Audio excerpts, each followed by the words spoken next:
I'm Fiona Whelan. I'm the programme leader of the MA Art and Social Action, which has been running since September 23. So we're new enough off the ground and we're very excited about the new course. I'm an artist and a writer and a lecturer here at NCAD, and I suppose my own practice is concerned with issues of power and inequality, and I've worked for a long time with different groups and organisations, communities, developing projects and work that responds to and engages with complex kind of themes related to power and inequality, and developing different responses. And then in NCAD, I suppose I'm committed as an educator to supporting practitioners who are interested in engaging communities, publics, participants, but also interested in developing work, that has, social justice concerns at its core. So with me today, beside me here is Brian Hand, the head of the department. And in a second, Brian and also Emma Mahony, who's here on another Zoom window, will introduce themselves. We'll tell you as we go along a little bit more about staff and the programme. But just to say, I suppose we started in 2023. We have 11 students this time, and we're here. This is the MA Art and Social Action Hub. I suppose I can give you a quick scan of the space, our kitchen and our microwave and kettle, and we have our own designated hub, which we're loving, and it's slowly kind of getting built by the student group. So yeah, Emma and Brian will introduce themselves, and then we'll give you a sense of the course and what's involved. Yeah, hi everyone. Thanks for tuning in and signing in for this talk. My name is Brian Hand. I am the head of the Department of Sculpture and Expanded Practice, and it's great that the course here is on the ground floor in the granary in the back of the sculpture department, and shares facilities with the sculpture department, which is important for us. It's important where the course sits, but I would stress that the course is also transdisciplinary in its focus. So I think we can clearly, in the way in which NCAD's departments are worked out in the School of Fine Art, this department is also sculpture and expanded practice. So it allows for a whole diversity of different types of practice, different types of mediums, and different types of ways and approaches that people want to bring to it. So you could be from a performance-related background, maybe in theatre studies, or it could be from dance or from music. All of that is really of interest to us in terms of this approach. And my own practice is of interest in those things of transdisciplinary approaches, working collaboratively. And these are skills that I hope we really support on this course, and ways in which we would help you, I suppose, at a master's level. We're also trying to think in real world contexts, and we'll be talking about that in the presentation. That is supporting your work in a real context, I suppose, because this field and the field of education around social practice is very much involved with working with people beyond the academy or beyond the academic institution as a kind of. But this is our hub, is a really important space for us, and it's a space with its own kind of ethos. So yeah, delighted to be here today. And I'll pass over now to Emma. Hi everyone, my name is Dr. Emma Mahony, and I am a lecturer in the School of Visual Culture at NCAD, and I contribute to your course on teaching critical theories of socially engaged and spatial practices. And my interest as a researcher is in how we exist within our current neoliberal reality and the precarity that it foments. And I specifically look to practices of commoning, radical care, and ecofeminism as ways to address that current reality and look to alternatives, imagining other social realities. So all of these are themes that we visit during the two critical modules that I will teach you during this particular course. So that's it from me. I'll hand you back to Fiona, who will talk you through the course itself. Great, thanks Emma and Brian. So I'll share screen now in a second, and we'll give you a walk through the course. Just to say, in case there's any international people or people who don't know, NCAD, the National College of Art and Design, is situated on Thomas Street in the Liberties in the south inner city of Dublin. So we are city centre location, in case anyone is tuning in who might not have a geography of Dublin. And that's also to our advantage, which you'll see as we talk about some of the things we're doing. But that's an important component, I suppose, of the programme. So assuming everybody can see that. Hold on, I've jumped. Yeah, okay. So yeah, so the MA Art and Social Action, as it says, it's a postgraduate programme. And as Brian said, we're focused on transdisciplinary practice. And really we're looking, I suppose, at practices that emphasise collaboration and creative approaches to social transformation. And I suppose at the core of that is thinking about the capacity of the arts and creative practices to imagine the world differently. And I suppose as a statement, that's kind of our mission. That's what we're here to do. And yeah, and everything kind of flows on from that. So it is a level 9, 90 credit master's program. There is an option to extend to 120 credit MFA program, which we can talk about in a few minutes. The program aims, there's 4 program aims that we've put up. So really, I suppose we're trying to advance the practice of socially engaged art in Ireland and internationally. And we're doing this by providing a rich and highly current and changing set of learning opportunities. And we're doing that then through real world learning opportunities. So we're working closely with, and already, even though we're only a few months off the ground, we are really building on, I suppose, NCAD's history here in terms of social engaged and collaborative practice and different projects over the years, locally and internationally, and other previous programs. So real world learning opportunities in close partnership with community and arts organisations in Dublin and other practitioners and wider partnerships. And then I suppose the next aim is to support students to develop their own practice. And as Brian says, whatever your practice is your practice. So it isn't about us trying to shape one type of practice, but it's really about supporting students to develop, identify and understand, and then develop their own field of practice and, you know, their own practice in relation to art and social action, wherever you might be coming from. And then obviously the final part of that is to provide a rigorous ethical and critical framework for the understanding and practice of diverse approaches to and forms of social engagement in art. So that's kind of our big overview in terms of what we're doing here, what we're trying to do, and yeah, how deeply connected it is to real world thinking. So who it's for, we're interested in attracting visual artists, whatever your background might be, photography, textiles, new media, painting, print, sculpture, filmmakers, sound, you know, a whole range of different artists. You might also be a designer, communication design, illustration, fashion, interaction. We have a designer on the program currently who's coming from a really interesting commercial practice and is interested in stepping into a different type of space with an amazing range of design skills. Community workers, community development, youth work, activism. We have a community development worker currently on the course who's engaged in artistic practices through her work as a community development worker. And so, you know, you might be coming from that discipline or sector or field of practice. We're also open to educators. That could be formal teachers, school teachers, you know, different educators within different contexts, including gallery educators or other art forms, theatre, dance, music, or other creatives. So really, it's very open in the sense, I suppose, what you would have in common is applicants whose practices respond to social issues, spatial injustices, and civic life through different kinds of collaboration or intervention or collective action. So whatever your background, if that sentence there kind of speaks to you, then chances are, you know, the course will. So we employ a range of teaching and learning modes, like from, I suppose, in our teaching, we would include seminars. There'd be lots of discussions and critical kind of seminars. We would have one-on-one tutorials. There would be different lectures, some of them by ourselves, some of them by visiting lectures. We've had quite a range of visiting lectures this first term, a whole range, and I'll put up the list at the end, but great mix of different people speaking to different topics. Crits, where groups come together and there's a lot of peer learning supported visits.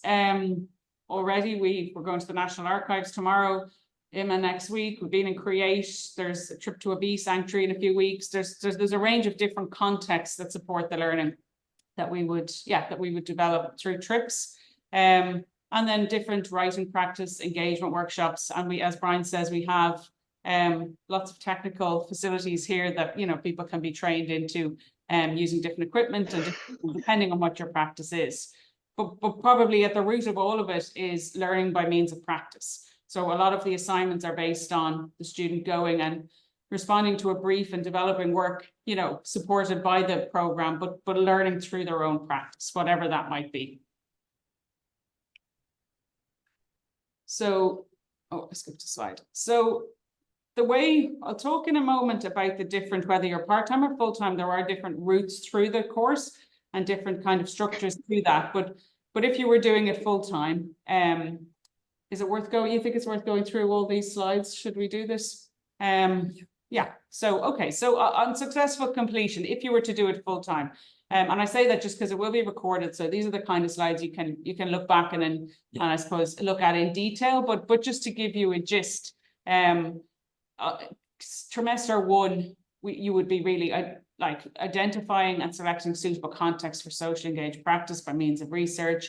You'd be critically assessing approaches for socially engaged practice in terms of your own interests and field, working collaboratively with others and developing kind of approaches to practice, and then beginning to understand or you know, develop understandings of the ethical and critical issues that arise when you're engaging with different stakeholders.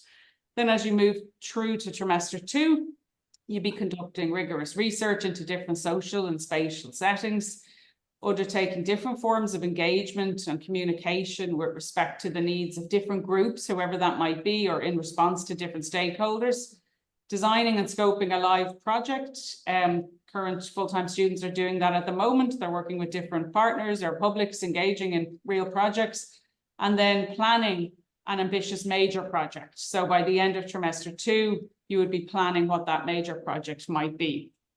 And then as you move to the final trimester, and this is if you're full-time, this is broken down further if you're part-time, but if you're full-time, on the completion of the MA, you would have realized an ambitious project in ways which meet the intellectual and practical challenges of socially engaged practice. You'd be critically appraising the success or otherwise of your own practice and drawing on understandings from different stakeholders and documenting your work to high standards. So that's a kind of a 3-trimester journey, but obviously it depends on whether you're full or part-time. So it's a lot of information, but I suppose the benefit of recording it is, yeah, you can look back on this. So just to give you maybe a sense of the modules, we do have modules that the whole course is structured on a series of 10 credit, 5 credit, and then the major 30 credit module at the end. But it's important to say that it's not splintered up into lots of mini modules, although it is to some degree. We've written the course and we try to teach the course so that it feels very cohesive, that one module naturally leads to another and is very supported. So all assignments hopefully are feeding you in sort of in the direction of your practice. So just to give you a flavor, maybe for example, if you come in, the first practice module that you would do is called Situating Practice and Civic Society. And this really enables students to situate their practice and thinking in relation to a whole series of local, national, global issues and themes, and identify a kind of an inquiry or a paradigm or a network of relations where you want to situate your practice. So we've had amazing speakers speaking from like the Irish Queer Archive to John Wilkins talking about Black self-determination, to traveller culture, to women's rights. We've had a whole range, human rights, different speakers speaking to different kind of civic society issues. And it really, different students will feel drawn to further research and situate themselves in relation to different themes. And you know, some of the assignments there might be to map your practice, to develop manifestos, to kind of situate yourself and do experiments in relation to some of those. Practice in public is another module, which is around a practice-based inquiry. So students are starting to work with selected participants or publics in an experimentary way, trying things out, running a workshop, doing an intervention, trying things and reflecting on them and beginning to think about where they'd like to position their work and testing in public in different kind of ways. The Dublin City Practice Lab we're in the middle of right now, which is about students working in small groups in an immersive kind of a lab context where we put them into groups and they're engaging specifically with Dublin City and thinking about specific contexts that we've set for them. Do you want to speak to the current project on that?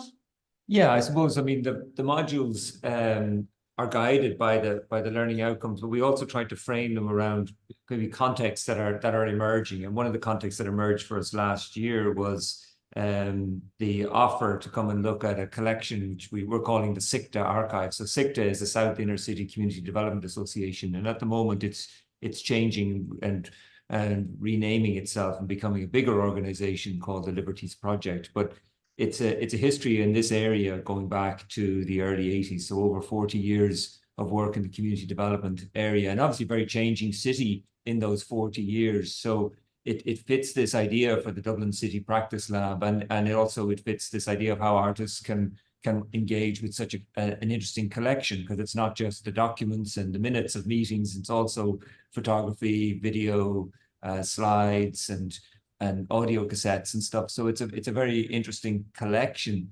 And then we're also trying to suggest what to do with it. So I suppose what's good about these projects is that you're kind of researching them and you're developing them at the same time. For us as teachers on the course, we are also learners in this space as we try to develop this project, and also for yourselves as students and as learners. But we're bringing, I think, a lot is coming out of this project that are maybe more questions than we can answer. But I think that's what makes it a stimulating project for the students who are engaged, and for us engaged with it, because it's probably a project we'll come back to as we see development, and it might have the seeds for future individual or other group-based projects that people want to take, because there's a lot of work when you look back over this history. So we're very lucky. Again, it's built up out of relationships, as Fiona has mentioned, with organizations in our environment. The South Inner City is an amazing place. It's a very densely populated place. It's had many challenges. It continues with many challenges. So say the NCA Field project, you would have seen an image there earlier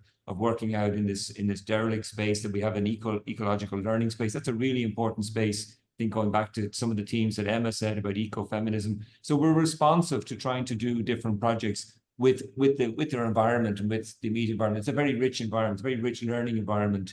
And the college is a great learning environment, great library and all of that.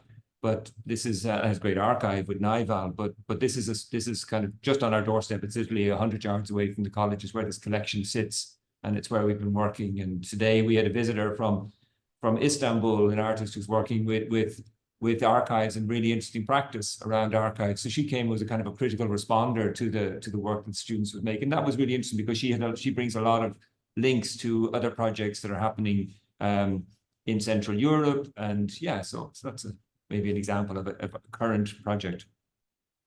I mean, I think what's interesting is the Dublin City Practice Lab is about we assign the theme, the group, the context, and the students work together. But then alongside that, I suppose there's the project development module, which is the next one there on the list, which is about students identifying at this point their own project to develop in response to their own set of concerns, issues, themes, publics, communities, whatever that might be and whatever form that might take.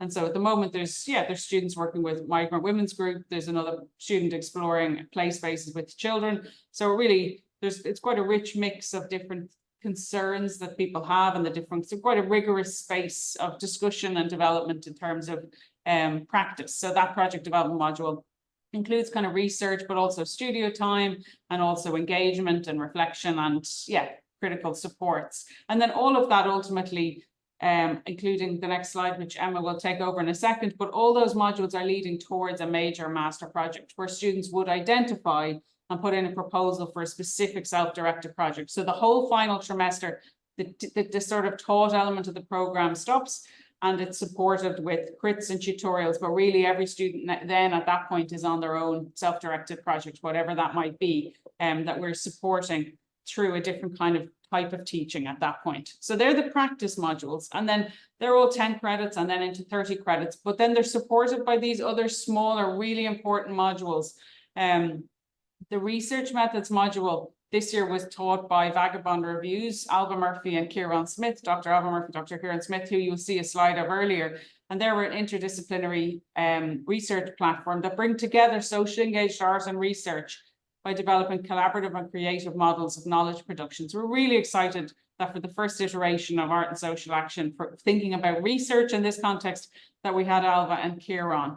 And there's another module at the bottom called Critical Pedagogies, which was developed especially for our course and is delivered in partnership with the School of Education here, and a colleague, Sarah Edmondson. So that's really important and really is happening at the moment, really rigorous thinking around pedagogy. And then Emma Mahony delivers the other two from the School of Visual Culture. So it's really already, we're kind of within fine art, but we have education, visual culture. So as Brian said from the outset, we're really situating this as a very transdisciplinary course. So maybe Emma, you might speak to those two. Yes, absolutely. So we see these two 5-credit modules as offering the students a theoretical and ethical underpinning for their creative practices. So the first module that we teach, if you're a full-time student, will be the critical discourses of social practice. And this year, we've addressed some of the key themes that would arise in a socially engaged practice. So, for example, we spent the first class talking about the issue of human rights. And then we looked at how care is impacted by our neoliberal late capitalist reality. And we looked at ideas of radical care and putting care at the center of the economy from a feminist economist perspective. We also looked at how the creative worker is particularly affected by precarity and precarious labor, and looked at issues of class and labor as they pertain to your practice as a socially engaged practitioner. We had a guest speaker, John Wilkins, who talked about critical race theory. And we had a session looking at commoning and feminism, which is one of my current areas of research. And we did a workshop session based on the crisis of the social imagination. So this idea that we have this inability to think beyond our current late capitalist neoliberal reality. And how can we do that? So we're looking at various different utopian ways of thinking about or imagining alternative futures and mapping them out on this big piece of paper. And students were working together and in groups on that. We also looked at issues like contested monuments in the public sphere, and the question of how do we approach the issue of contested monuments? Do we retain and explain? Do we remove? Do we recontextualize? So we had a debate about that and looked at various different examples. And we also looked at the issue of radical ecology and soil care. So we might think we in this particular class, which is from an ecofeminist perspective, we looked at how soil is a living entity. And in order to protect our soil and to protect our planet, we need to let soil recuperate, and we need to consider all of the various different ecosystems that live inside the soil. So this was taught in collaboration with Field, and which is led by our colleague Gareth Kennedy. So Gareth has been working with us at various different junctures through this on both the practical and the theoretical side. And we'll be doing that again this trimester. So Fiona mentioned that we're going to visit a bee sanctuary. So we're going to go and visit on the middle of April. We're going to go and visit the world's only wild bee sanctuary, which happens to be located in County Wicklow.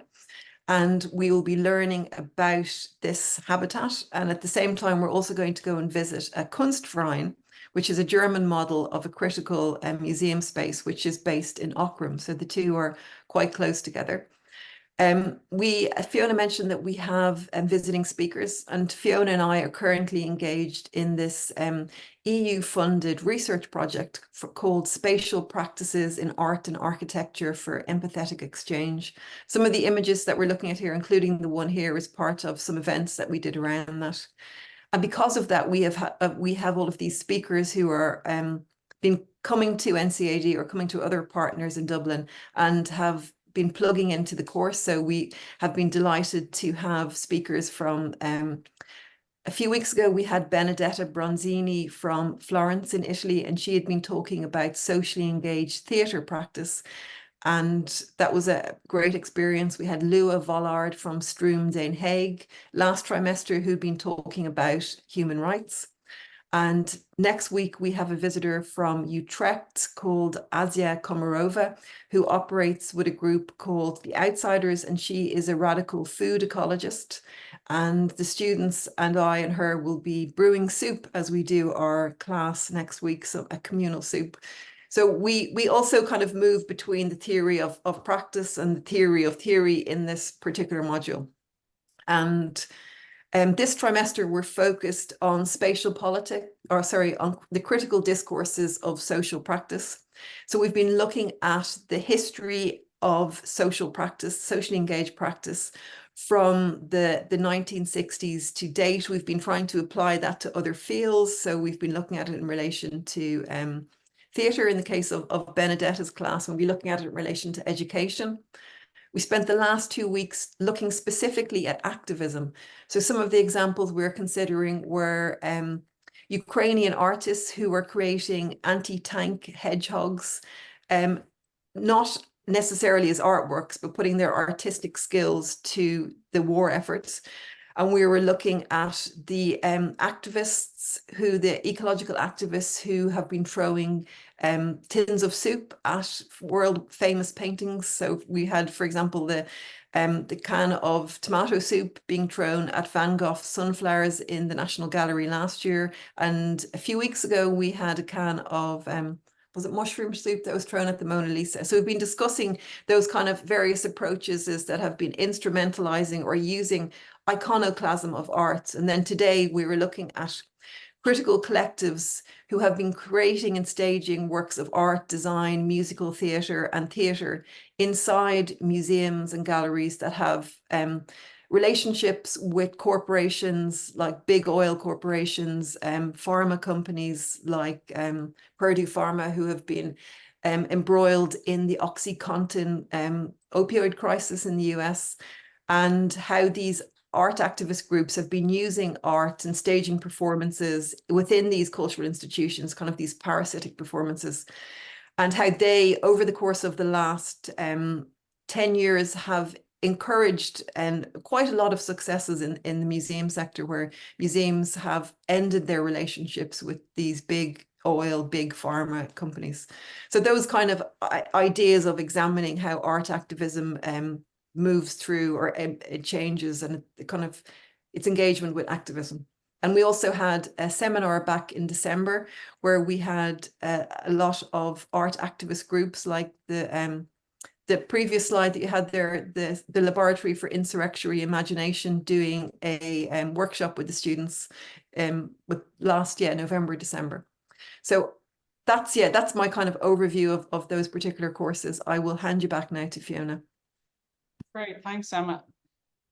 So maybe just to move to the really practical side of things in terms of how it works. So if you choose to do the MA full-time, it's 1 full year, September to September. So trimester 1 is September till the end of the year.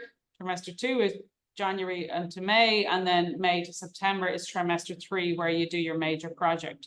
So if you're a full-time student, you're here on Mondays and Tuesdays for the trimester 1 and 2. And then, as you said earlier, the major project all summer is maybe a morning a week for 6 weeks, and then tutorial support and crits, but it works a little bit differently. But you're here Monday and Tuesday, and you would pick up 30 credits per trimester by doing 2 of the practice modules, which fold into each other in terms of what we were talking about earlier: situating your practice, developing engagements, responding, testing ideas, and then supported by 2 of the 5 credit modules, like the ones Emma's describing or the others. So if you're full-time, that's the kind of the look of it. It's €8,100, and it is eligible, if you are eligible, it is eligible for the SUSI grant. If you're part-time, it looks you have that. So you're here on a Monday in year 1, and you're here on a Tuesday in year 2, and you do 15 credits per trimester.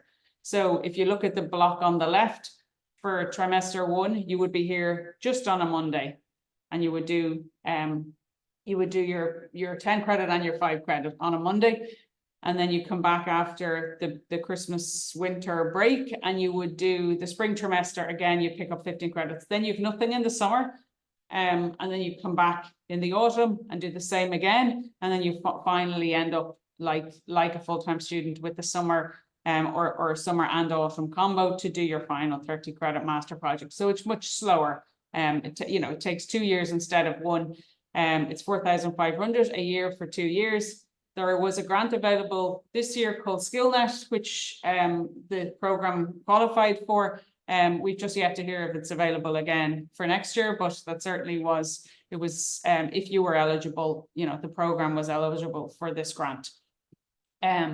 So we'll move to take questions in a moment because there might be specific questions people have, but just in terms of teaching staff, myself and Brian are kind of the core staff that you would find on the practice space in the practice modules.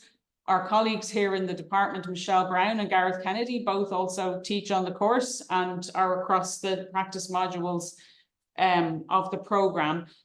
And then, as Emma described, Emma teaches and leads the two of the 5 credit modules. Sarah Edmondson from the School of Education currently is leading the critical pedagogies, and then we had Alva Murphy and Kieran Smith leading the research this year.